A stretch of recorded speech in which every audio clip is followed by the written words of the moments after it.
Okay, I'm back, and I had to kind of flip things around and get. And I see that brother Melvin Little was trying to hit me up. A couple other people phone. So if you're going to be calling in, you're certainly welcome to call in tonight and have that conversation. I'm going to call brother Melvin Little back. So if he has something he want to add to it, he certainly can.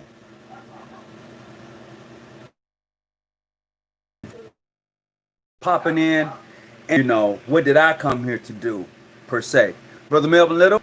And first, I want to say, first and foremost, thank you for opening your home to me as I was traveling through Atlanta, and it was great. I'm not gonna kid you. I had an awesome time there at your home. The food, the fellowship, the getting in the doom buggy, and I haven't been pushed or driven a doom buggy since I was a kid. But let me tell you, that was fun. That was great. I should have stayed a little longer, but I was on a mission. So I want to say I appreciate you and your wife opening up your home to me. So, with that being said, Brother Melvin Little, tonight we're talking live in regards to what did you come here to do as a Mason? Why did you join Freemasonry? As an Eastern Star, why did you join the Order of the Eastern Star, sisters? So we're having this conversation tonight because I believe, based upon my travel over this weekend and talking with various brothers and sisters, a lot of people have joined for the wrong reasons and have really kind of lost it in a sense on chat groups and how they eat each other up. To me, they have just really lost the glow in Freemasonry. Not all, but some. And I think that can be definitely an infection upon other Masons and Eastern Stars. What's your take? You asking me or you asking somebody else? I'm asking you. What's your take? Oh, okay. My take is I agree with you 1,000%. I mean, I think a lot of people join for a lot of the wrong reasons. Like when you start looking at, they join just Speak up a little louder. You're kind of low all there. right. Can you hear me now? Yeah, go ahead. All right. So if you join just to tell people they not and to look at somebody, and if you join just to judge other people once you got to a certain level, or you're trying to get to that level, I think you join for the wrong reason. I think the main reason why you join is just for the fellowship.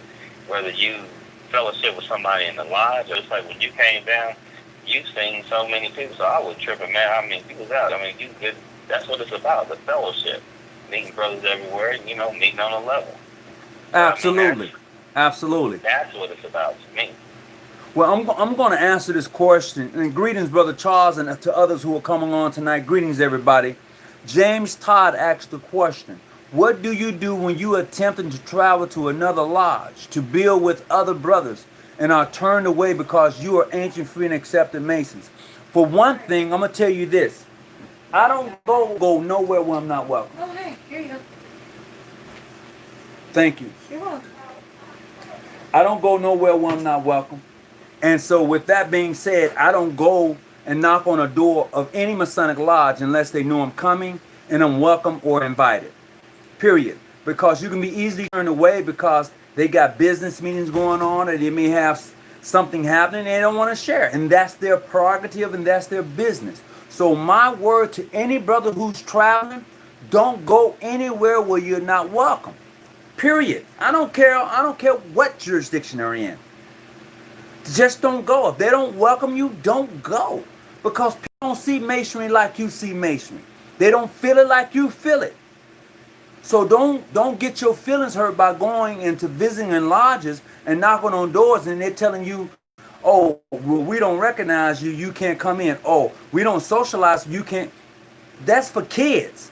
When you're talking grown man things, grown masonry, when you're talking real, true masonry, you go where you're welcome to Brother Melvin Little's home. That's what masonry is all about. If you're looking for other than that, and brothers are turning you away, to me, that's not masonry. That's my opinion. Go ahead, Brother Little. I was saying this fellowship. I mean, if you think if masonry is all about you going to go visit another lodge, and that's good, and that's a great thing. But like you said, if they got some issues that they might have to fix, and I don't care what lodge or Absolutely. And I will encourage, go ahead. You make your way this way. Am I right, Brother Little? that's the only way to do it. That's how you come. And I made fellowship. That's it. I made my way to his home. We was up to about 3 in the morning. We were karaoke. We had fun. We did that lecture. It was probably one of the better lectures I've done and had a chance to really look at in a long time, because the information that we had, just sit on it. Let's do it. And to me, I said, it didn't matter if I did it. My thing was, he said he can do it. Guess what? He has a bigger audience than I do. I was honored. Yeah, go ahead and do it. Because what is... Man, up to 7 people's on one line at a time, and you could have this conversation, because I'm speaking from my point of view, from my visitation, from across the board. See, Brother Mary Little can vouch for this, and I'm glad he's on the phone tonight, because we have had that opportunity to go and to be in various jurisdictions beyond our own. You think about when I'm a Mason and I can go visit these lodges, you're missing, in my own, from 33 years of being a Mason, to me, you're missing something. Well, I definitely agree with you. I said, basically, and a lot of times, they don't say they got to get permission from the Grand Lodge, the past Grand Master. I don't care if I go to a lodge meeting. That's the thing. Another lodge doing the same thing,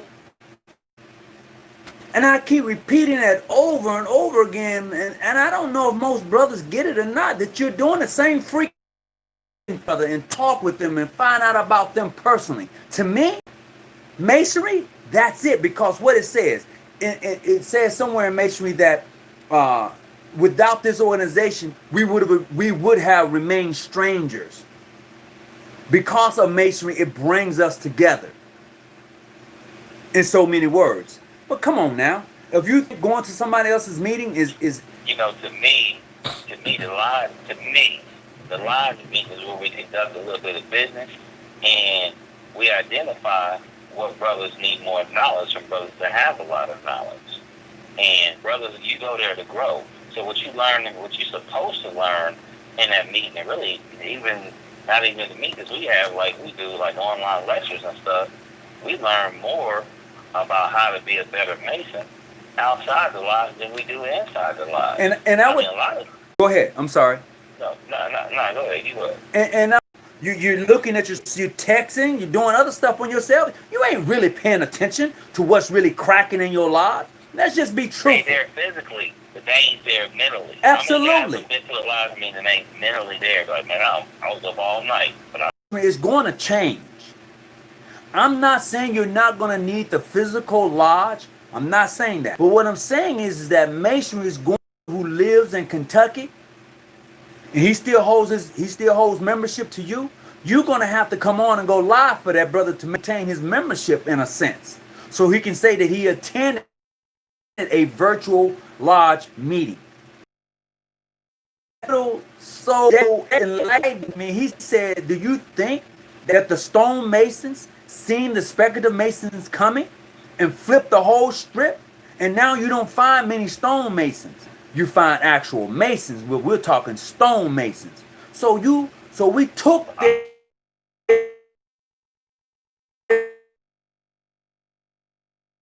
and said, look, we're going to use it to build our consciousness.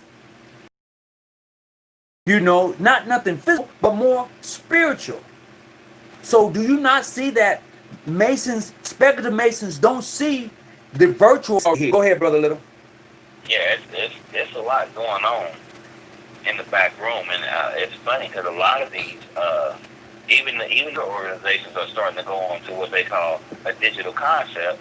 And the problem is too is all them buildings that y'all spent millions and millions of dollars on, the memberships and endowments that you have, eventually the money is not adding up to keep all that up, because society is changing.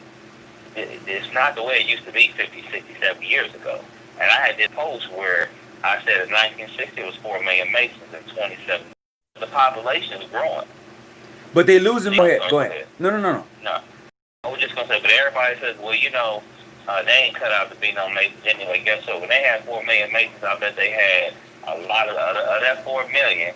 You probably had about 3.7 million that was just happy to be there to have on the ring, and they knew that they had brothers all over the place. You probably had 300,000 that was super serious, and it's the same thing. That is the exact same thing. And now that we have reached, most of us are traveling, and now that we're at this point, Masonry is going to change. It's changing Masonry and what it is to be a Mason. It is definitely changing. See, because I can tell you this, as I had the opportunity to talk with brothers from Progressive Global, and having the opportunity to so if you think that what I'm saying is not really Masonry, to me, you haven't experienced Masonry. You haven't gone no farther than where you're at. That's your lodge, your grand lodge, your grand session, and maybe your supreme session. But other than that, you have not experienced other jurisdictions outside of yours and outside of the United States. Because Brother Little, as you know, if you that know exactly what I'm talking about. If you haven't experienced it, you don't know. And I can say that. You don't know. You don't have a clue. You talk about just call and check on you, make sure you was all right.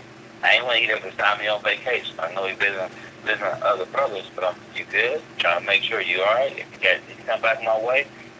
Yeah, you did. Just because. Absolutely. Hey, You I absolutely. Leave my door open. Come on in. You did. That's the funniest thing. You called me up. You said, look, if you go to my house, my door is there for you. It's already a type of relationship with brothers outside of your jurisdiction, across the United States. That is something. I was traveling across country and I was going up to Raleigh. He said, brother, stop by and see me. Now imagine that. I've never seen this man before in my life. We've only corresponded on the phone. But this brother opened up his house to me. See, a lot of people won't experience you open up your home to a stranger. A Masonic brother. Nah, a brother. Not a stranger, but right, a brother. Right. I stand corrected. Absolutely. That's what he took the oath of obligation for. A lot of people want to experience that. You know? So I'm waiting on this gentleman called Wayfaring to explain to me what Masonry is. You know, I mean, because tonight we're talking about, you know, what did you come here to do? Be it an Eastern Star or be it a Freemasonry. What did you come here to do today? You know, some say to learn and subdue my passion. So what you looking to learn and what is your passion? Right. You know, and let's just be honest. Some of the brothers got some weird passions. Yeah. Just because they became a Mason don't mean that all of a sudden some of the bad habits don't still get done. Absolutely. I became a Mason I'm a builder. I like to build and organize and put people together and watch it grow and be a part of it. I don't have to be top dog. I like to watch it grow. I've seen Brother Muhammad's growth in the last 5 years. It's been beautiful. Well, I appreciate that, bro. I'm trying to grow. I am. I feel that I'm going in the right direction. Yeah.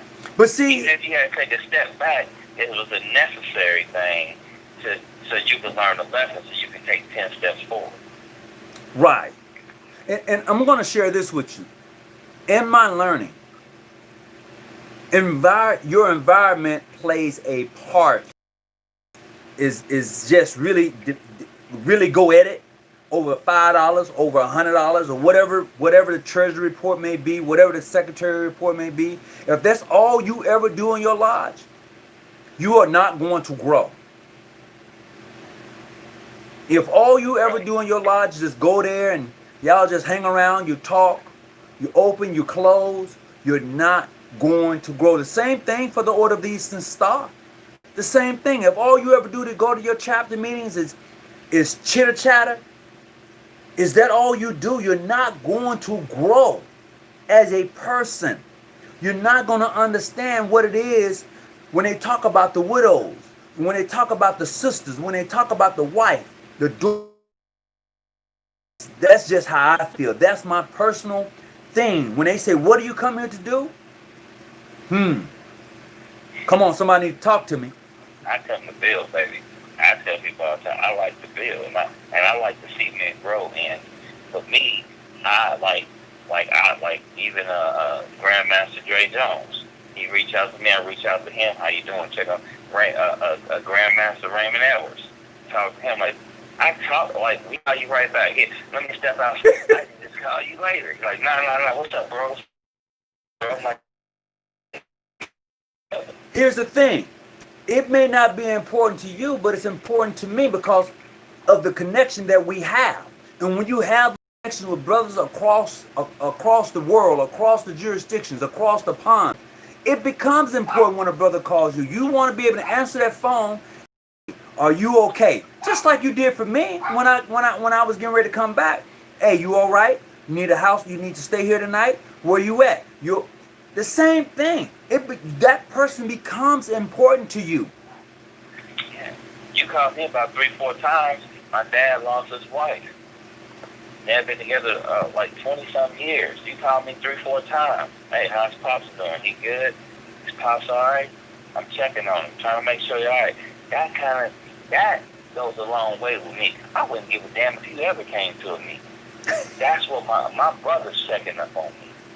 And you can't now. If I got to judge you about me coming to your lives and y'all the model, I'm gonna be honest. Like the one time you came down, that's not what we did. We had a barbecue going. Yeah, we did. Girls from everywhere. All the girls were there.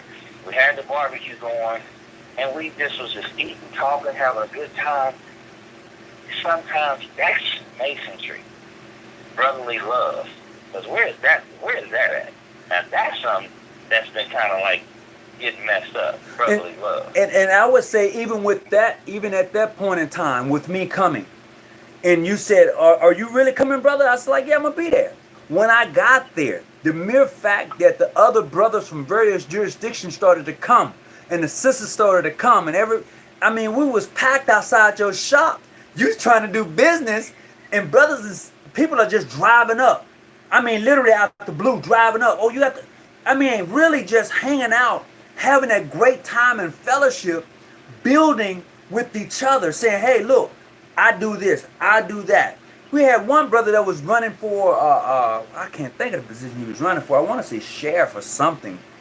Yeah, he was there. My man Bird. That brother was there. He was like, hey, who are you? Blah, blah, blah. We was kicking. The whole thing. That was beautiful. That's beautiful. And we just had a lodge meeting Saturday. And what my grandmaster did and the WM, they said, you know what? This meeting this is more for EAs and the fellow craft. We're gonna bring some EAs up. Third degree guys, we ain't really doing nothing. Y'all wanna come and be a part of that? Come. If not, don't expect nothing on the third degree. We're not doing it for that. They did the lecture, they taught the guys, they went and ate, they came back to the shop. I locked the shop up, told them, hey, lock the doors, you leave. They out there smoking cigars and eating food. It's cold with that. But I'm saying that was the main part of the meet, the fellowship. The fellowship. Absolutely. And I will tell you this, even in my visitation to other lodges, when they break, they fellowship. Most brothers actually come to the lodge meeting for the fellowship. They leave home for that minute to get away from the nonsense and the same agitation that they get. They leave home to go to the lodge meetings, a lot of brothers. But when they get there, they want the fellowship. They want the brotherhood, and that's why I joined. I joined because of the brotherhood. Yes. I got a couple brothers that's in my life. They businessmen, so we may have a meeting about something else. Then I got guys that are like retired sheriffs and stuff like that, police officers. So sometimes they have more in common. So what they're talking about, I can be there with them and I learn some stuff and I learn some different concepts. But when I'm sitting with those businessmen who've been there and know stuff that I don't know, they're teaching me. And then they even called me outside a lot so we can fellowship. Hey, you got time to smoke a cigar? Yeah, I got time. I want to run some stuff by you. Okay, yeah, I want to run stuff by me. They don't know. I got out my pen and pad every time I meet with them, so I can take as many notes as I can, because I'm learning. To me, that's fellowship. If I got to go to every lodge in America, and they say, oh, okay, well, that makes me a traveling Mason. But if I'm not fellowshipping with nobody, and I don't really get to know people personally, to me, that's empty. That's down with these brothers. Talk to them. Talk about what's going on. Talk about stories. Learning stuff. Learning their best practice. Learning where they messed up at. Or I say, here's the idea I had. They say, brother, I tried that. And, whew, it was a nightmare. Tell me what happened. I want to know about the nightmare so I can learn. And see, that goes back to this here. When you have your pencil and pad out, when you're ready to take down those notes that's going to help benefit you and to help you grow, along with that, there's some passion in that. You have to have passion to grow.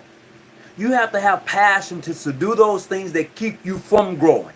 If I know that hanging around John is going to keep me from growing, and I have a passion for hanging around John, I got to do that. I got to cut John loose, because I'm not growing around John. Right. You know, I agree. Everybody can't go with me. In this life, as I've grown and friends I've had, some of those, I don't have those friends anymore because they couldn't go. They couldn't go where I'm going. I made new friends along the way that was helping me to grow. So those old friends I had, we cool, but where I'm trying to go, you ain't ready to go there yet. And if you're not ready to go, I can't make you. I can't drag you. If all you want to do is sit around, drink, smoke weed, gamble, and I used to do that with you and we was cool with it, and then I said one day, you know what? I'm going to college. I want to better myself. And you started looking at me like, come on, man. I got to cut you loose because I'm not going to grow. They probably still doing the same thing. Absolutely. But then when you see me grow, when you see when I get the 4-bedroom house, 2 bath, 2 nice cars, and I'm doing okay, now you want to call me, oh, you uppity now. Or you can't talk with me now. Or you can't hang out with me now. It's not that, bruh. I can't do what we used to do. See, I didn't come here to do that no more. I came here to grow. To learn and subdue that passion that keeps me from growing. I got to learn how to subdue that. You know, I got to learn how to hold and bite this tongue sometimes, because I be want to say things that may not necessarily be the right thing to say at that time. It's right to say, but not at that time. So it's a growth process. And if you don't see yourself growing in masonry, and all you're going to do is hang out with the guys that drink and party all the time, you ain't going to, masonry is not the place for you. It's not. Right. More to it. Oh, definitely. And I'm still waiting on the Wayfaring man. He still hadn't come in yet. You know, I mean, people come on the page, they talk a good game, and they call themselves Masons. But then when you question them, then they disappear. Don't disappear right now. I mean, let's have that conversation. Brother Muhammad, one thing I learned, a lot of these guys are going to be keyboard cops. That's what I call them. They're going to be what? They're keyboard cops.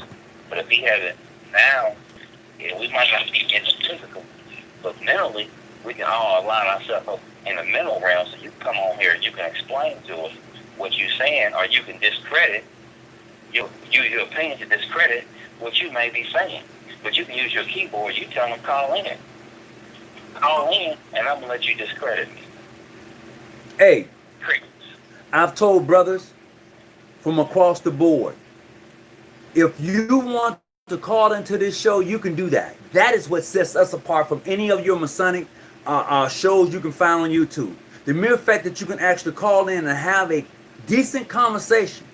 We don't have to tear each other down to prove a point, but we can prove our points without doing that. See, that's what Masons do. I can prove my point without tearing you down, without cursing you out or call your name. I can sit and listen to what you have to say. And after you've said what you had to say, now it's my turn to speak. The ideal is on both ends of the spectrum. We're showing respect. And when you're able to do that, You can see things from a different point of view. Let me share this with you. This is a level. And I've said it before.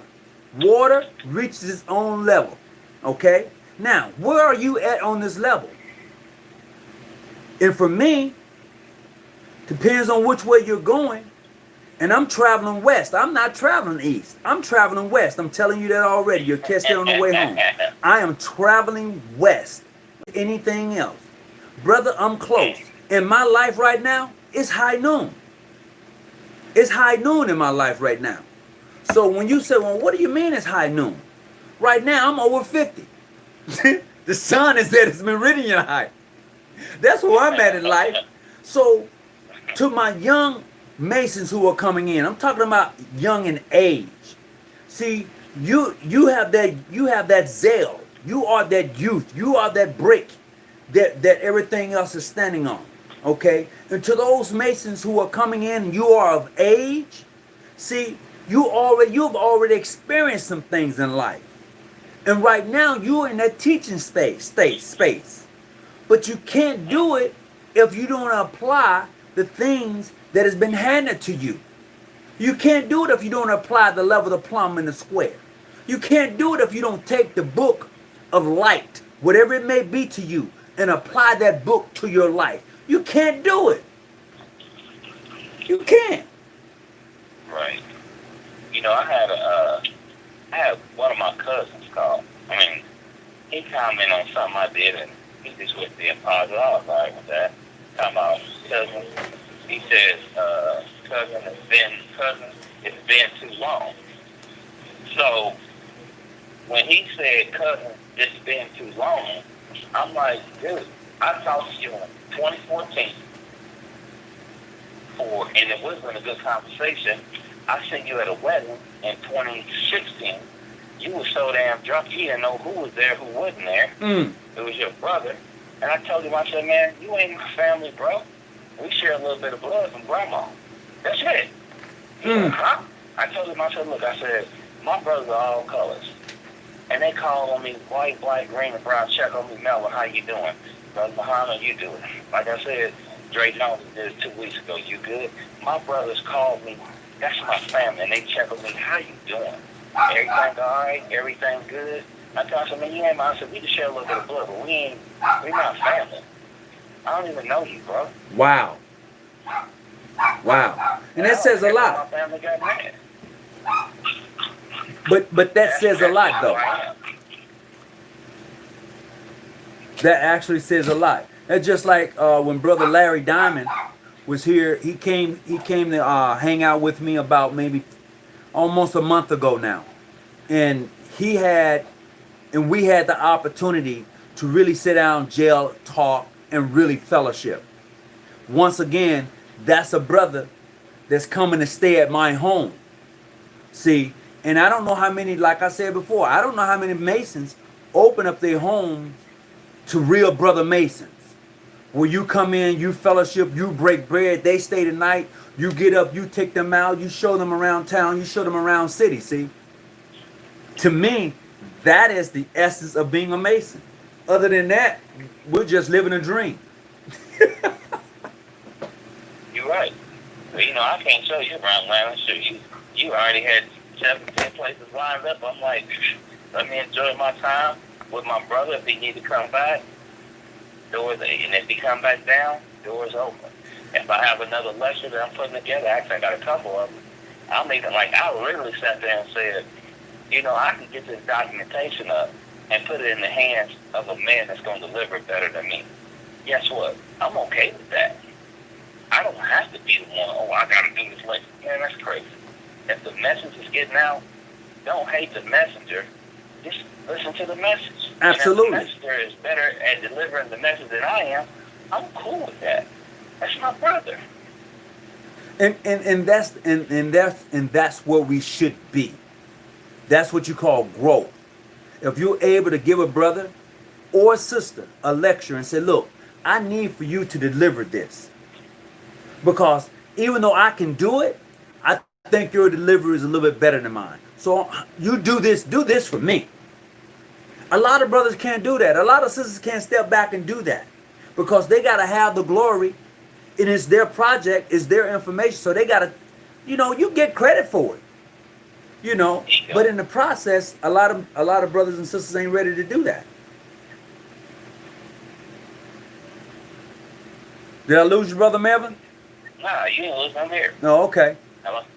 Yeah, I'm listening now. I'm just pull me to the side, tell me about myself that hurt. I might get mad. I might even say fuck you, but I'm going to call you next day and say, damn, I appreciate you telling me about myself. I needed to know that. Keep me grounded. But if somebody loves you, they're going to tell you some shit that you don't want to hear.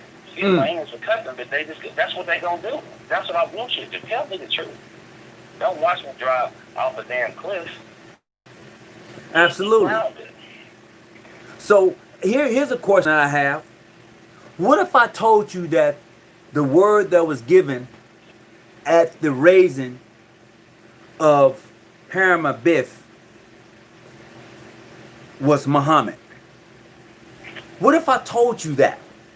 What if I told you that when you got raised from that dead level to a living perpendicular, the word that was given to you was not the right word? And many of you would probably say, yeah, you're right. It was a substitute word. We got that. Yeah, it was told it was a substitute word. But what if I told you that word meant Muhammad? What if I told you that? Would you believe me? Would you go research it? Would you look it up for yourself? I'm just changing up the topic a little bit because I want people to think about this process as far as being a Mason, as far as being an Eastern Star. And like I said, what if I told you that all the passwords in Masonry you can find in the Order of the Eastern Star? What if I told you that? I'm just saying, something to think about. Talk back to me. Yeah, are you gonna take some time to research it, or are you just gonna start? You just gonna take it around with what Tony said? Why don't you take a little time to do a little research? Well, I would want the persons to go and research it. I would want them to go look it up because that was something that was brought to my attention. And somebody said that. What if I told you that the word that you're supposed to have was Muhammad? And what if I told you that all the passwords of Masonry is located in the Order of the Eastern Star as you go up into their degrees? And they're there. What if I told you that? And I was like, I'm looking like, it can't be. It can't be. But brother, go. Go. All I'm gonna say is go. You can go however you can take it any way you want to take it, but go. If you're in search of light, if you're in search of knowledge, if you're in whatever, go. That's all I gotta say. That's good knowledge. And Brother Muhammad, let me ask you a question. I'm not getting too much off the subject matter. If I called you and said I got a brother that's from another jurisdiction, he's down there with y'all. Y'all just so happen to be having a lodge meeting that day. Y'all gonna fellowship. Are you gonna say, well, we don't have no recognition agreement in place and ain't nothing there? I'm sorry, Brother Little. This brother can't come, and I'm vouching for him. Oh no, he's coming.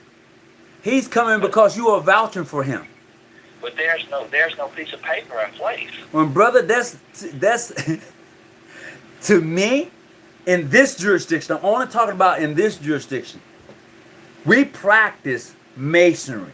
Meaning that if you can prove yourself to be who you say you are, and you got the right credentials to say this is who you are, and somebody vouches for you, you're welcome.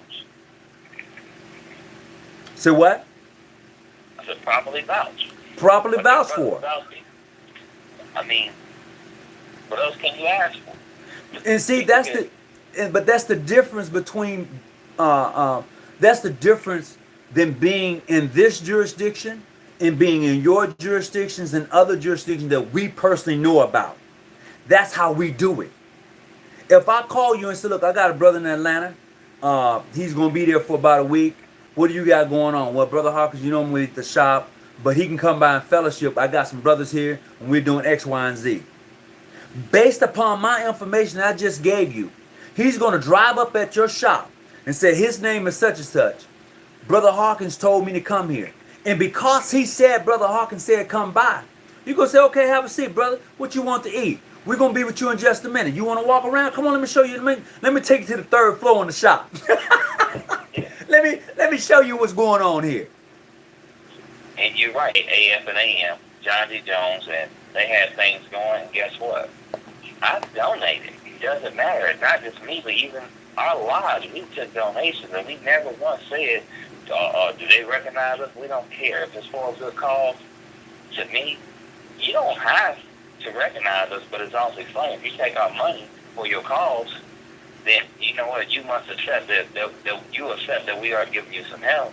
You call me a social. I don't even care. If you're doing something good for the greater good, if we can support and it's within our power, that's fine. That's what we try to do. We try to give back. You know, we try to, at least that's what we do. And then I encourage my guys. I say, hey, you want to join 100 organizations? If you can afford it, do it. I don't care. Just, can you please learn something and bring it back and teach it to us? That's our motto.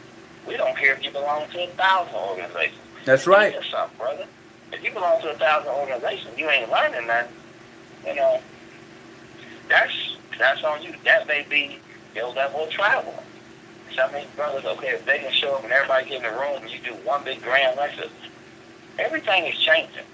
Rather than, hey, okay, we're going to have this meeting. I'm going to have you come in and you're going to be our lecturer, our guest lecturer. Hey, you know what? I'd rather you get on the Zoom and give that lecture to the world. Absolutely. Right. If you want to advertise masonry and masons, then you want people to see what we're about. Why y'all want to keep that lecture so locked up so can't nobody get it? Because when we all die, we can't take it to the other side without giving. You know, you don't give it away. How's it going to continue? You can't take it with you. You might as well leave it here in the hands of those who cherish the knowledge that you're going to leave them. You can't take it with you. And when you understand that you can't take this thing with you, and you're willing to share the light and the knowledge that you have with brothers who are going to keep it whole and pass that torch along. See, a fire can light a fire, if you get what I'm saying. A candle can set fire. A match can set fires. They bring forth light. Two different things. A candle and a match are two totally different things, but both of them can light you up, you know? Right. So it goes, and again, it goes back to what you said. Why you become a Mason? My little brother, when he was 14, I used to say, man, you need to come on, get on board. He said, never, ever. When he turned 20, he came to me one time and he said, bro, I need an application. I said, who is it for? He said, for me. I had to ask him 3 times. But I never stopped working on him, and I never stopped mentoring him and giving him little bit of tidbits and little pieces of stuff. Like, I would be talking to him about stuff about masonry on a 2nd and 3rd degree. I talked to him stuff about 5th and 6th and 7th degree. Guess what? He didn't know what I was talking to him about, but I used what I learned to enlighten him. He had no clue, but then as he started getting deeper, he said, oh, man, you was just talking to me about it. I said, yeah, I was. But it was enough to excite his mind. Eventually, it won him over. I got a question for you. John Lewis, a famous Mason, black Mason, who just passed away here recently, who was a member of the Grand Lodge of Georgia, PHA, that was his jurisdiction. At his funeral, they did his ceremonies. And there was a mainstream Mason who came and who was dressed accordingly and joined in. With that being said, and took this picture with the other brothers in his apron. The funny thing is, none of those brothers who were there can actually go and knock on the door of that brother's Masonic Lodge and be welcome like he was welcome at the homegoing service of brother Brother Lewis, thank you. They couldn't do it. They can't do it. But yet, they felt. See, stuff like that pisses me off. I can't do that. I can't kneel down like that, bruh. Well, here's my only thing. I think it was a great thing that happened. It's a shame that a great figure had to pass for them to stand together, but it happened. So here's my only thing that I ask. So since that happened, where do y'all go from there? Outside of that meeting to say, hey, we're gonna recognize his passing. Where do you go from there?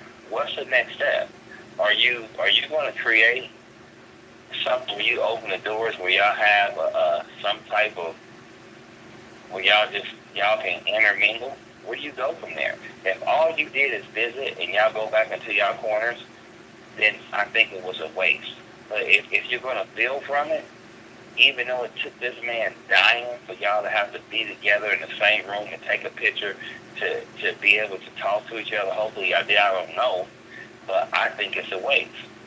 Because if that's all you're going to do, and you don't build from there, and Masonry is about building. If you don't build from that moment, it was a moment wasted. A moment wasted. I like that. I like that. So look, we've come to the end of the show tonight. I want to say thank you for coming on and really adding to it, bringing forth, the ideal of what did you come here to do, and to have an open and honest discussion in regards to Freemasonry and what it is to be a part of this organization. And like I said, though, I let me tell you before I hang up, I have a brother who's a truck driver. He's on Zoom right now, and he was driving across country, and his truck broke down in Florida. Right? He gave me a call. I said, Brother Hawkins, I'm in Florida. My truck is being fixed. Who in Florida do you know? So I thought about Brother Antonio Bowtie. Gave Brother Antonio Bowtie a call, but he was busy at the time. So I thought about Sister Jennifer. I called up Sister Jennifer. She was out having a good time. And she said, hi, Brother Hawkins, how are you doing? I'm like, in this very proper voice, I like the way she talked. And she was like, how you doing? It's been a long time. We hadn't talked, blah, blah, blah. I was like, you know what? I have a brother in Florida. He doesn't know his way around. And I don't know what's the distance between where you at versus where he's at. Florida's a big state. She was like, oh, no, just tell me what's going on, where he's at, blah, blah, blah. So I had them on a three-way. She's like, okay, so you're in this part of Florida. Here's where you can go. Boom, boom, boom, boom, boom. If you have any problems, give me a call. That's what she said to that brother. She ain't never met him before, but I know her. And she was like, if you have any problems, just give me a call. He can call me back, Brother Hawkins. I'm out, having fun with my girls and things. If he has a problem, have him to give me a call. Now, mind you, she's in a whole nother jurisdiction. And it wasn't about, oh, well, my lodge recognized yours or chapters. It wasn't even, it was the idea that I picked up that phone, brother, and I made that call. That's the beauty of the organization. I'm waiting on you. You left me? You gone? I'm listening. I'm listening. When you act like that, sometimes I'm like absorbing. I'm taking notes. You are. But yeah, to me, that's the beauty of it, bro. So look, as I said, I just wanted to share that, and I know that, people, we've been on a little long, and so Brother Eric and everybody who's on tonight, I want to say thank you for tuning in. I really appreciate it. And to the moderators, I thank you. Brother Larry Diamond, you was on earlier. I think you had to go. Brother Charles, thank you. Brother White, Michael White, I got you. Appreciate you coming on. Greeting, Brother Coleman. I appreciate you. And Wayfaring Man, you never did call in. It ain't like you couldn't get the number. You put a point, made a statement, you didn't call back. But hey, I think that's why you're here. You're here to learn to do your passion and understand why you are a Freemason, So, you got anything else you want to say before we log off? Just think about why you actually became a Mason, or why you became an OES Eastern Star. Just, and I hope it's for the right reasons and not for the wrong. All right. Well, with that being said, whatever you do, always stay at the bushes and keep your light on. And remember this, the higher we climb, the clearer the vision. I'm out. Thanks for calling in. All right, brothers.